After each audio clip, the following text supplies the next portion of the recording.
আসসালামু আলাইকুম এভরিওয়ান, কেমন আছেন সবাই? আশা করছি ভালো আছেন। টাইটেল এবং থাম্বনেল দেখে আপনারা অবশ্যই বুঝে গিয়েছেন আজকের এই ভিডিওতে আমরা কী নিয়ে আলোচনা করব।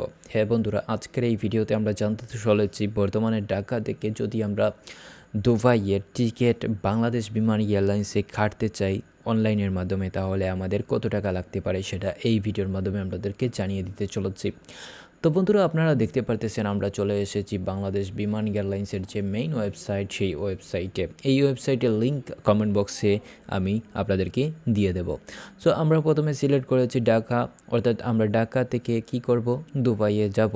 অর্থাৎ দুবাইয়ে আরব আমিরাতে যেতে হলে আমরা 2026 সালের 1 তারিখের মানে প্রথম মাসের 1 তারিখে আমরা কি করছি, সিলেক্ট করছি। অর্থাৎ আমরা দেখব 2026 সালে বর্তমানে কি হবে, ঢাকা থেকে আমাদেরকে দুবাই যেতে হলে কত টাকা লাগতে পারে। তো আমরা সার্চ বক্সে ক্লিক করে দেওয়ার সাথে সাথেই কিছুক্ষণ ওয়েট করতে হবে, কেননা ওয়েবসাইটটি লোডিং নেবে।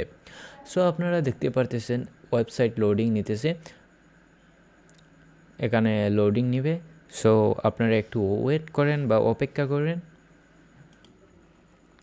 সো আপনারা দেখতে পারতেছেন যে বর্তমানে ঢাকা থেকে দুবাইয়ের যে ইয়ার টিকেটের যে প্রাইস রয়েছে সেটা আপনারা এখানে দেখতে পারতেছেন। অর্থাৎ 30, 31, 1, 2 তারিখ বন্ধ, অর্থাৎ শুক্রবারে বন্ধ, শনিবারে 39,000 বা 4 তারিখে আপনারা দেখতে পারতেছেন 1,14,000 টাকার পর্যন্ত, মানে টিকিটের প্রাইসটা দামটা বৃদ্ধি পেয়ে গিয়েছে। অর্থাৎ আপনি যদি 1 তারিখ ঢাকা থেকে দুবাইয়ে যেতে চান তাহলে 37,000 টাকা লাগবে, অ্যান্ড পরবর্তীতে মানে দিন দিন কিন্তু বৃদ্ধি পাবে।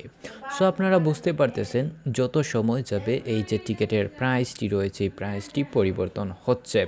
সো আপনারা এই যে ওয়েবসাইট রয়েছে এই ওয়েবসাইটে আসলে এই যে গুরুত্বপূর্ণ আপডেট বা গুরুত্বপূর্ণ যে টিকিটের যে প্রাইস কখন আপ ডাউন হচ্ছে, কয় তারিখে ভালো কম দামে টিকিট পাওয়া যাচ্ছে, সেগুলো আপনারা এই ওয়েবসাইটে আসলে দেখতে পারবেন। আবার দেখা যাচ্ছে যে 6 তারিখে কিন্তু টিকিটের প্রাইসটা অনেক কম, 8 তারিখে 37,000, 7 তারিখে আবার কিন্তু টিকিটের প্রাইস প্রায় দ্বিগুণ হয়ে যাচ্ছে।